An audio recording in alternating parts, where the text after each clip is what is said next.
Balik po tayo rito sa KKK. Kamao kontra Kamao. Kasama nyo pa rin kami, Benji Santiago at saka si Dennis Principe. And of course, etong ating susunod na laban. 4 na rounds ang pinagandaan itong ating dalawang boxers. Ito po si Eddie Esparago.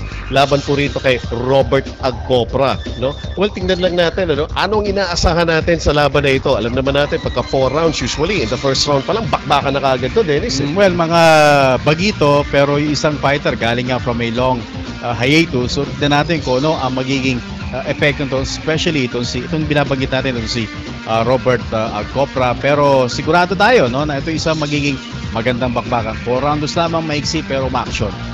Pagdiskubre pa rin sa mga bagitong boxers, lalong-lalo na itong si Eddie Esparago, who will just be making his professional debut sa professional boxing. At kilalanin natin. Ito, panoorin natin at para may malaman tayo mga information. 19 years old lamang itong si Eddie Esparago.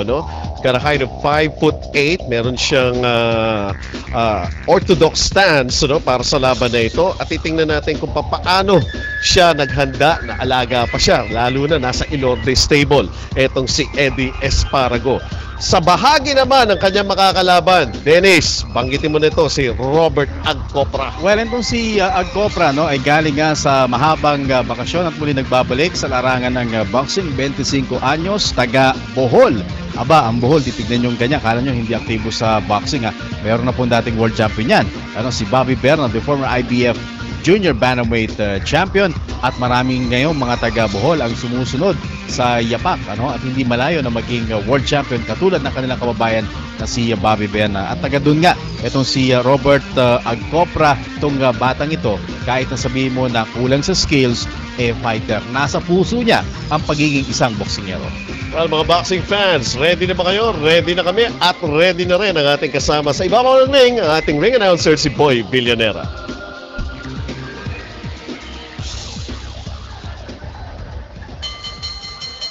Ladies and gentlemen, your next bout scheduled for 4 rounds in the super featherweight division. Introducing first, fighting out of the blue corner, wearing gray with black trim, and the visual weight 130 pounds. From Gidulman, Bohol, ladies and gentlemen, Robert Agcopra.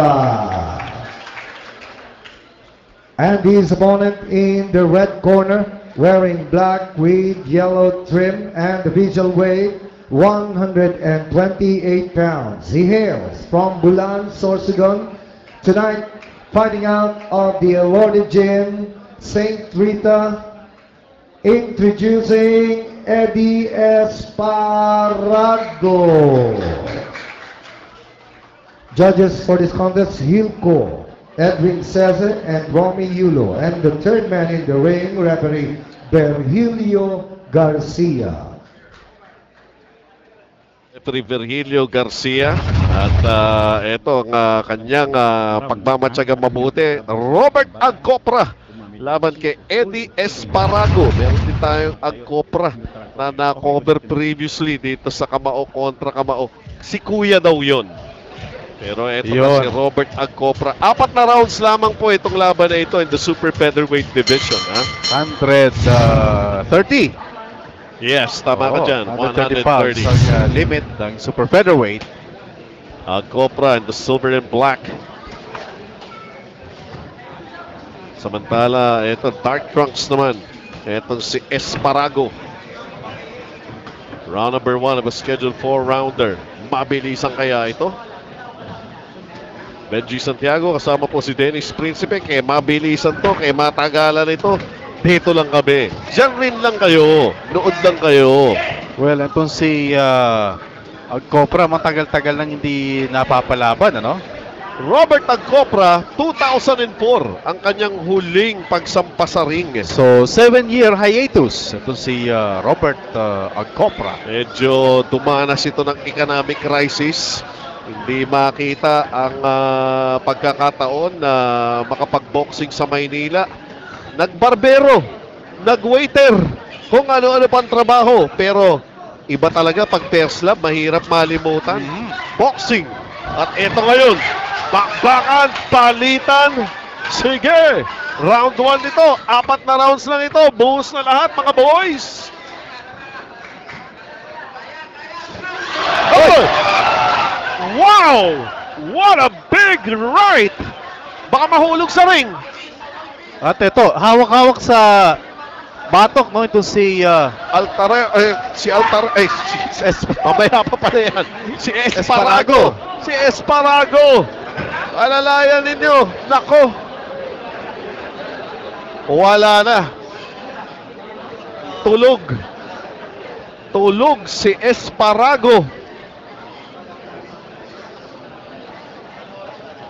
Eto This is minsan. unfortunate, ano, yung mga gantong situation. As you take a look at the slow-mo replay, tiniming talaga yung kanan. 7 taong kung pinag-insayuhan ang knockout na ito. Yun ang sinabi ni Agcopra dito kay Esparago. And Esparago, ayan, buti na lang. Si Boy Ando Villanera. Oo. Na sumasideline sa ambulansya. Ayan, stretcher na. Etong si Esparago. Pero mukhang ano for precautionary measure Measures ito lang. dahil lang kita natin na si Esparago May malay pa may naman. malay, oo. Pero hilo. Hilo, tinamaan na solid.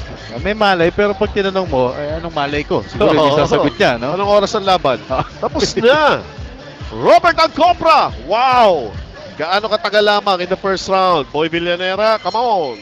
Ladies and gentlemen, your official time, 1 minute and 28 seconds of round number 1 for your winner by knockout, Robert Agcopra. Robert Agcopra. Delikado pala pag nababakante ito. Panalo in the first round. Marami pa po tayong laban dito sa Kamao kontra Kamao.